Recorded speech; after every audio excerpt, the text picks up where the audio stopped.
Most people do not lack talent or opportunity, they lack the ability to command themselves. They wake up already negotiating with comfort, already tired before effort begins, already searching for excuses that feel reasonable. When you decide to become disciplined, truly disciplined, you remove that negotiation entirely, and this is where separation begins. Discipline is not loud, it does not announce itself, it simply repeats, day after day, regardless of mood, whether praise or resistance. This consistency creates a gap between you and others, a gap that grows wider with time. Stoicism teaches that the man who cannot rule himself will always be ruled by something else, pleasure, fear, approval, or emotion. When you rule yourself, your life becomes predictable to you but unsettling to others. They see you waking early without complaint, training without motivation, working without applause, and they cannot understand how you continue when enthusiasm fades. Your discipline exposes the truth they avoid, that comfort has been controlling them for years.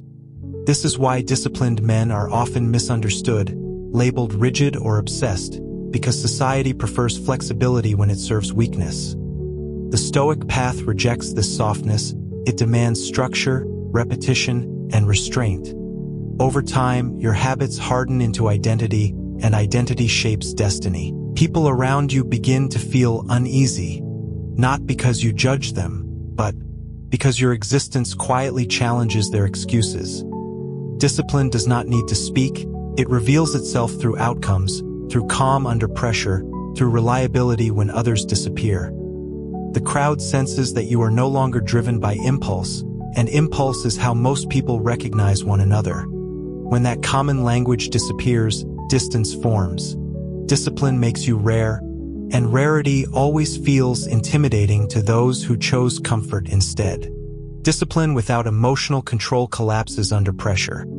The Stoics understood that emotion is not an enemy, but it must never be the commander. Most men live emotionally reactive lives, responding instantly to anger, praise, fear, or desire. When emotion leads, discipline follows only when convenient.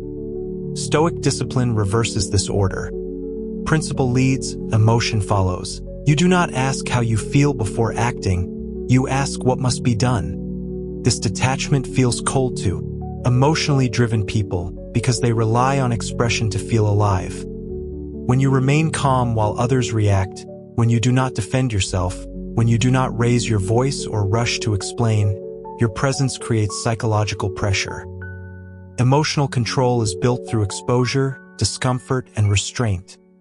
You sit with irritation without releasing it, you feel anger without expressing it, you experience fatigue without quitting. Each moment you resist emotional impulse, your inner authority strengthens. This is why Stoics valued hardship, not because they enjoyed suffering, but because hardship trained emotional stability. Over time, your nervous system adapts, chaos no longer spikes panic, silence no longer feels empty. People notice this composure instinctively. They test it with provocation, with doubt, with disrespect. When you do not react, control shifts. Emotional discipline removes leverage from others. No reaction means no handle to pull. This is deeply unsettling to people who rely on emotional manipulation, even unconsciously.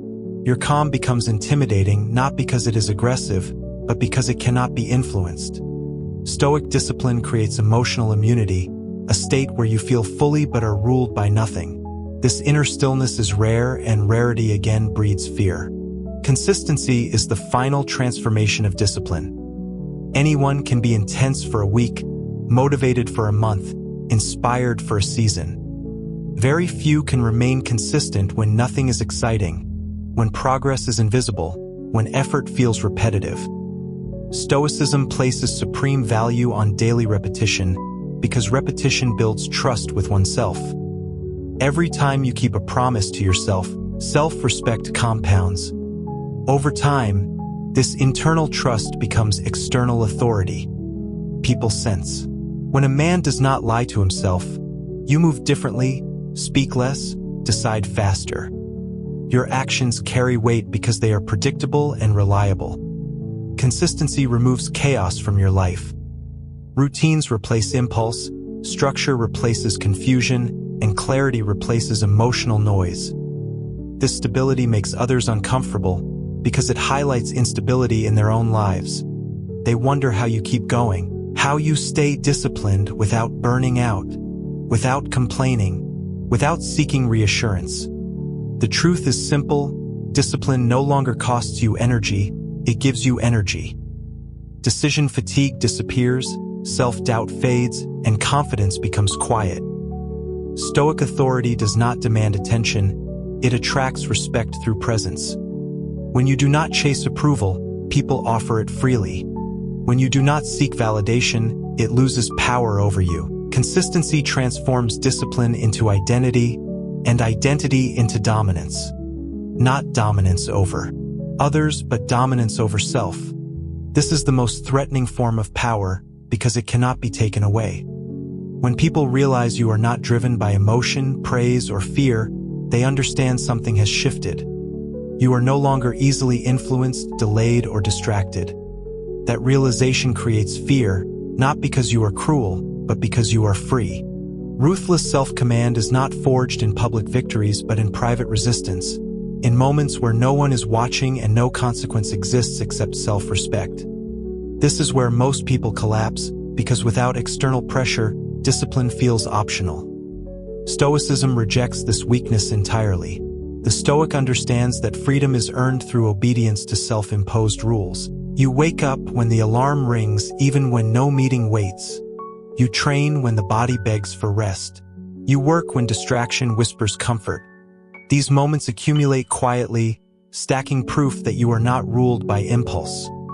Ruthless self-command means you do not wait for urgency to act. You move because you decided to move. This terrifies undisciplined minds because it removes excuses entirely. There is no enemy to blame, no circumstance to hide behind. Only you and your standards. Over time, these private victories change your internal dialogue. Doubt loses volume, hesitation weakens, excuses sound foreign. Your mind learns that commands are followed, not debated.